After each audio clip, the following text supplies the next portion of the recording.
This week in Weird Giraffe Games.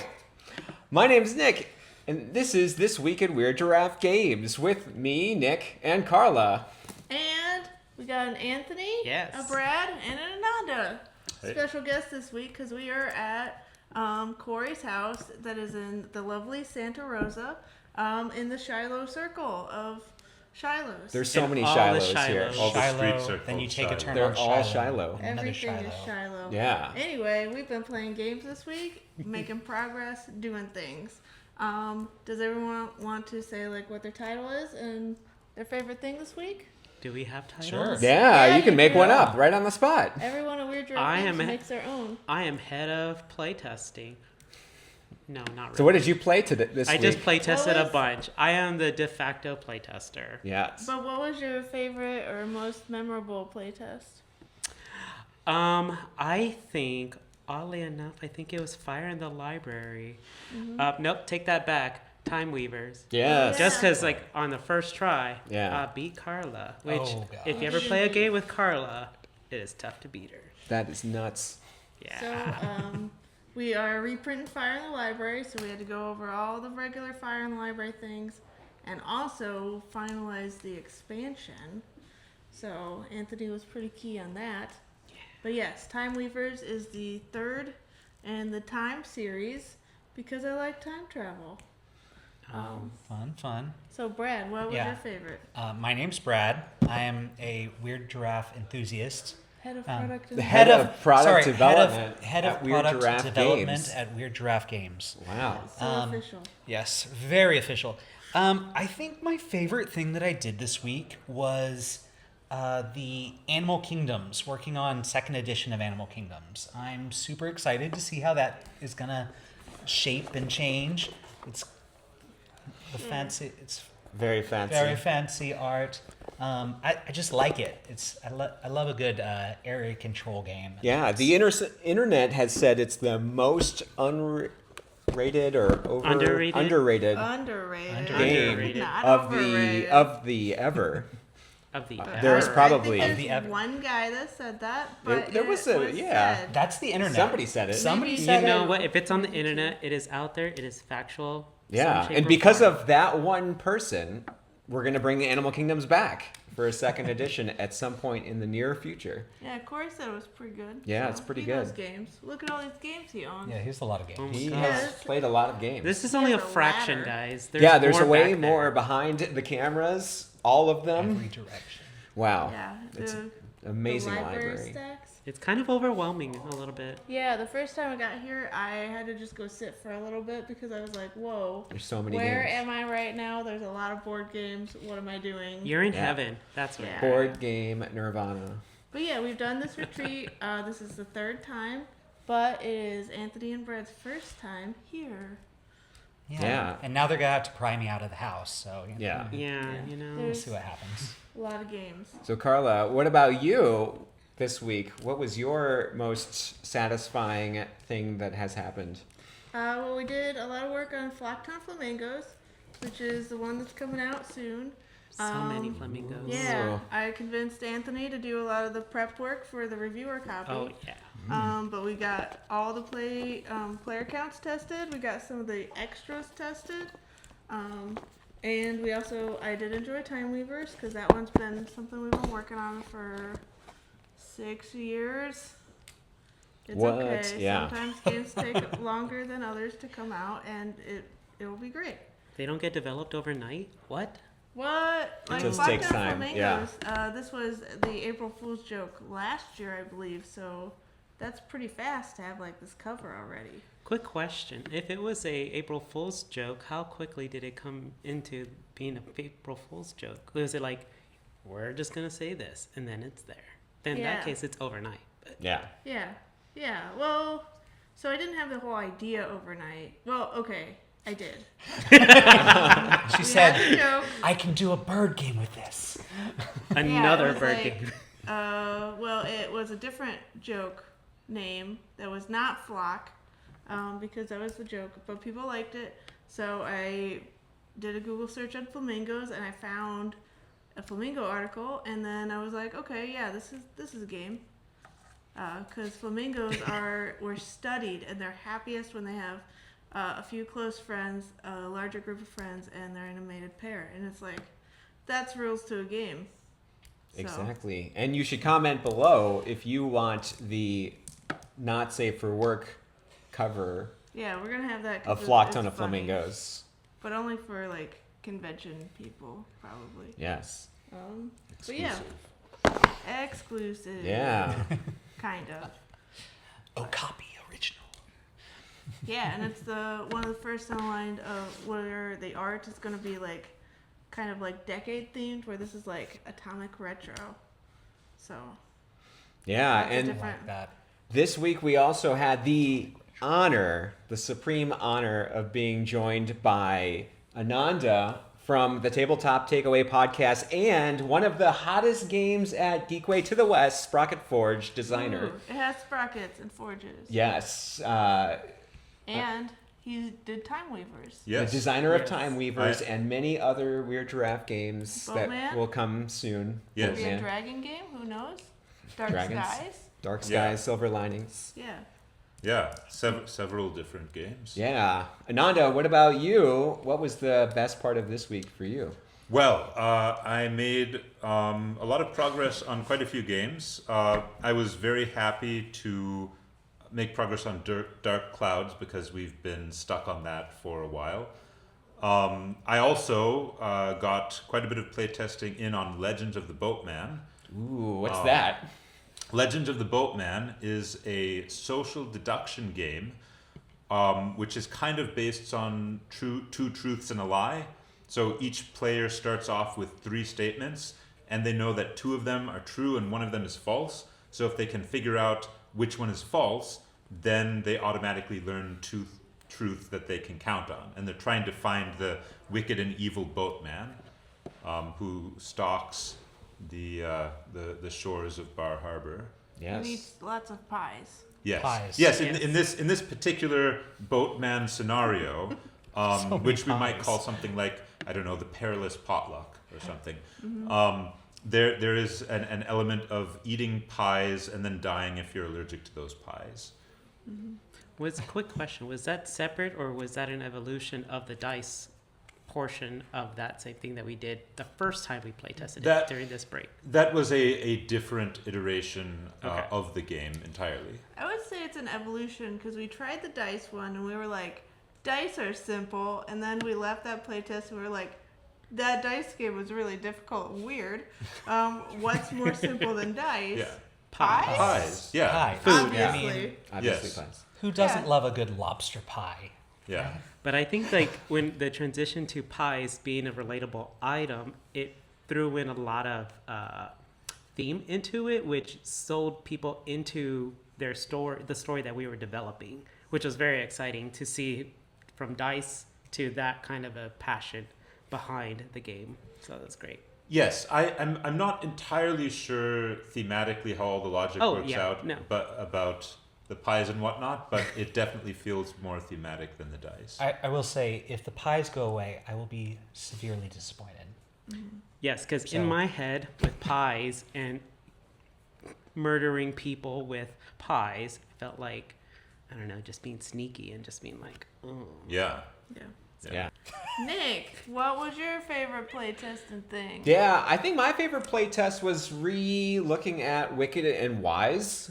We have the deluxe / second edition coming, and we wanted to double check and make sure everything was good for that.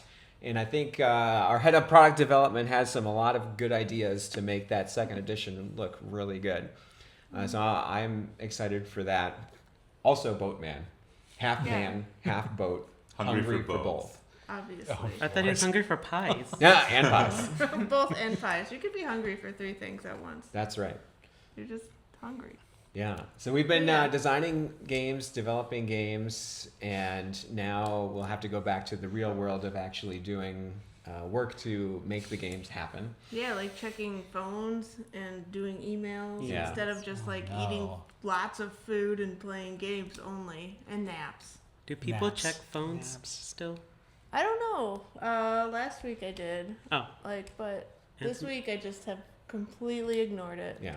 If somebody tried to find me I didn't answer. That's kind of the point of a retreat, isn't it? Yes. Yeah. Yeah. We should have confiscated all the Oh phones. yeah, that would have been a good idea. Put them in a Yeah, lockbox or lockbox. something. Yeah. Mm. There's a lot of responsibilities. That is a lot of Mhm. responsibility. Yeah. But yeah, so what for you two? Like, what was the most surprising thing about retreats? You Or know, here. the amount of creative ideas coming at you was not overwhelming, but like just a different pace than normal. Especially at a retreat, it's almost like a think tank, and everyone is just like spit firing all these different mechanics or suggestions or any way to make any playtest more exciting and more approachable and more easy or accessible for everyone to get involved in. So that pace change was pretty neat to see. I gotta say I love the idea, the peek back behind the curtain of the gaming industry.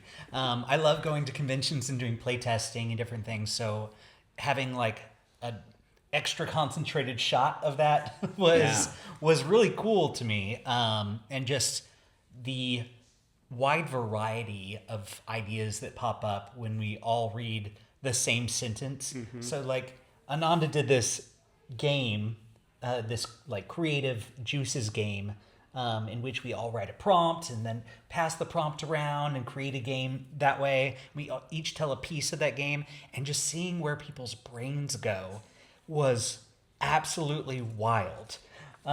Just from what we started with to what we ended with, like, oh, a game about rabbits mining carrots in a warren turned into like this social construct of the rabbits are trying to kill the other rabbits, and just like whatever happened, it was wild, and I loved it. Loved every bit of it.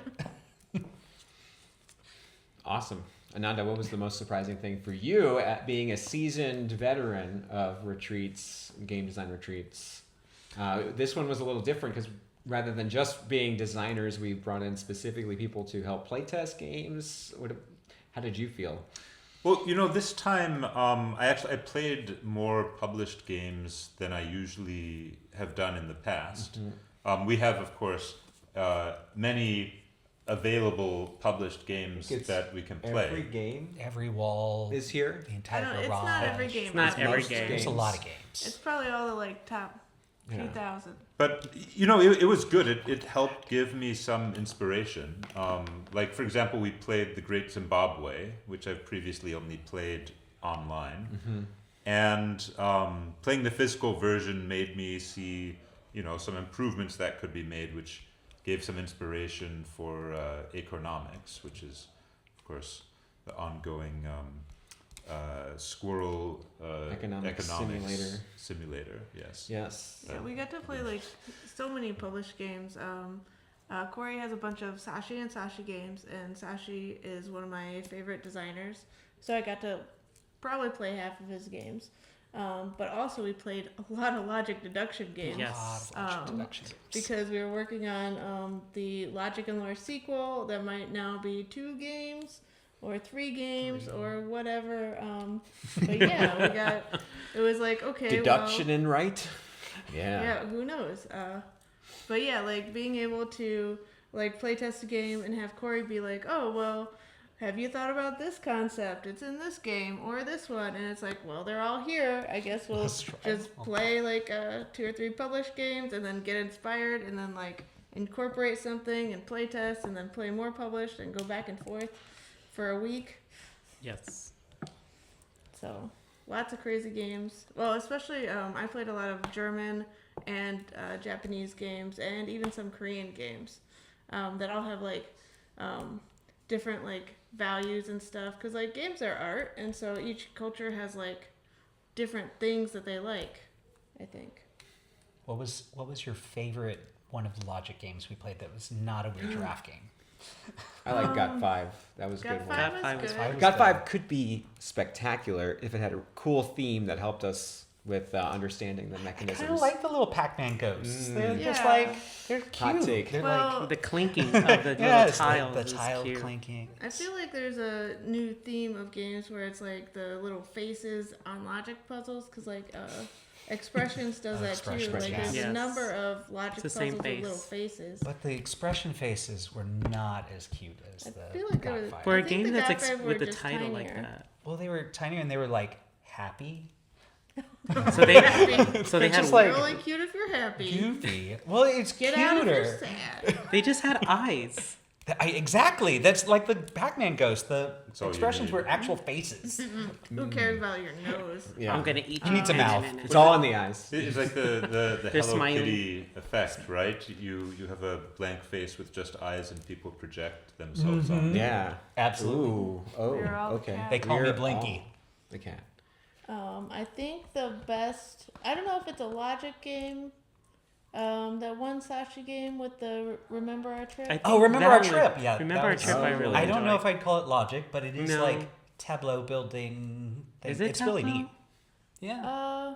It's probably not. That's like I thought. Like Sashi and Sashi does like some really cool things with theme where it's like Remember Our Trip is like where we're trying to like put down like little tokens to like say like when we did things, and it's like, well, I thought we went to like this hotel here, and like if anyone else matches it like in their memories, they get points. And but it's like we can all remember the same thing in different orders. And So your map, your personal map, sort of looks like everyone else's. Or you Unless try it or doesn't. not. Unless you're bad at it. You may not win, Bad memory, bad map. but your yeah. map is sort of pretty. But it did feel very thematic. Like, Yes. you remembered that piece. I'm like, yeah, I thought I remembered that, but it was a little off. it's so- a little fuzzy. yeah, if you're like a little bit off, you still get some points, just not all the points. So Yeah. yeah. I think maybe the most memorable logic game other than Got 5 was That's Not a Pipe. That Memorable. Memorable. This is Memorable. not a game about a pipe. Yeah, this is not, a game about a pipe. It's a game about a It's pipe. about a pipe. Because it's about it was inspired probably by the artwork. This is not a pipe, where it has Painting where Yeah. the title is "This is not a pipe" because it's a. Because it's a picture of a It's pipe. a, It's a it's a picture of a picture pipe. of a pipe. Yeah. And it's a like smoking pipe, not a like plumbing pipe. Which when I first heard somebody say this, I pictured a plumbing pipe. But it also has like Which a. makes like way the- more sense. But it It's sort a of has cigar like a pipe. P-trap type thing at the Yeah. bottom that looks like a pipe a little. Yeah, I mean, but it's not a pipe. it's not a pipe. It's not a pipe. But there is a card, and there you can be winning or not winning. It's very. It was difficult because we did it too late at night for Yeah. that game. So Yes. it was like, okay, After am I several winning? Am other I not ones. winning? Can I play? This is winning. We definitely hit delirium at a certain point. Yeah. You play a lot of games, and Mhm. that was then. That's the I think one takeaway that I had was if you're playtesting, there's a certain hour where like the feedback is just Trash. garbage. Yeah, Yes. never play test after 9 p.m. That's when you do publish games. Yeah. After 9 p.m. and what, like before 8 a.m. or something? Oh my Yeah. God. Yes. I do that. Exactly. You need like 2 cups of coffee, food, and Yeah. So Ananda, did you have a takeaway from here? Do you have a guest Do you have takeaway? a tabletop A takeaway? tabletop? Oh, Takeaway. well, I would say I learned several things over the week. A lot of it while working on Legends of the Boatman. Mhm. So I suppose this is maybe more specific than you're looking for. But one of the things I realized working on Legends of the Boatman is that it's a lot easier for players to reason about absolutes, like saying all X is Y, or no X is Y, or no X exists, or there is exactly one of X or one of Y. That's a lot easier than asking them to reason about things like, there's at least one such and such, or there's at least 4 of whatever. And that is, I had this idea that with the logic puzzle, I would split it so both the true and false branches would give you roughly equal amounts of information. But actually, that doesn't work too well because people aren't good about reasoning about that.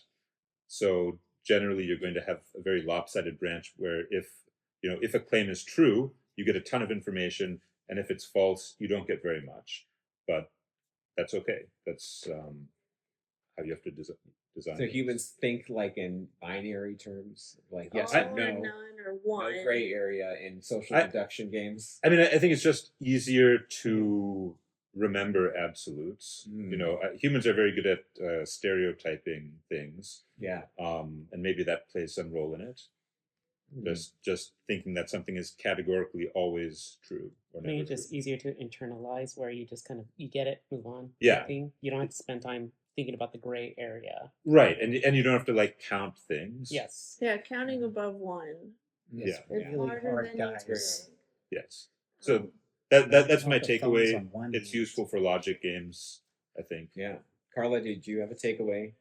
One of the things we do talk about in this whatever video series is like mental health stuff, and one of the things I like actually implemented during this retreat is making sure to take like a break every day, like midday.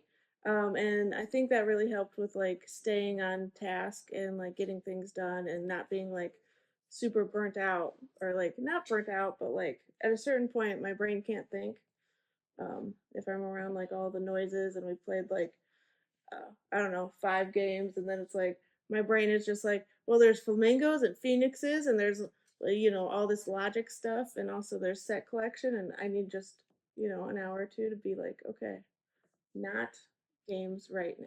Yeah, at least some reset is needed, because if you keep going back to back to back with playtesting, you carry on in whatever frame of concept that you maintain in your head while playtesting. You carry it into the next one. Sometimes that's not the kind of a feedback you want going into a game. Yeah. So with a reset, it's almost like you're starting all over with a new mind and going into this new playtest. Also, taking walks helps a lot. Yes. Nick and I went on a walk and came up with a great new idea for dark clouds. Yeah. Yeah, and then we all went into the pool and we like solidified the idea because we're all just in the pool, jamming on dark clouds and silver linings. And Yeah. dandelions we're that all- are carnivorous. Yeah. No, Yeah. sentient. Sentient. Dandelions. But yeah, I think we're all like plants that way. We all need some sunlight. Some to- sunlight. A little And shadow is exercise. nice as well. Getting out of the house and fresh air. Yeah. Do you do anything for mental health stuff? Oh yeah, I mean, I took naps during the day too. That was absolutely necessary. Anyway, so this was our week for Weird Giraffe Games. Thank you all for watching. We will maybe be back next week, and then the title will make more sense. Yeah. So, thanks for watching. Everybody see ya. Bye.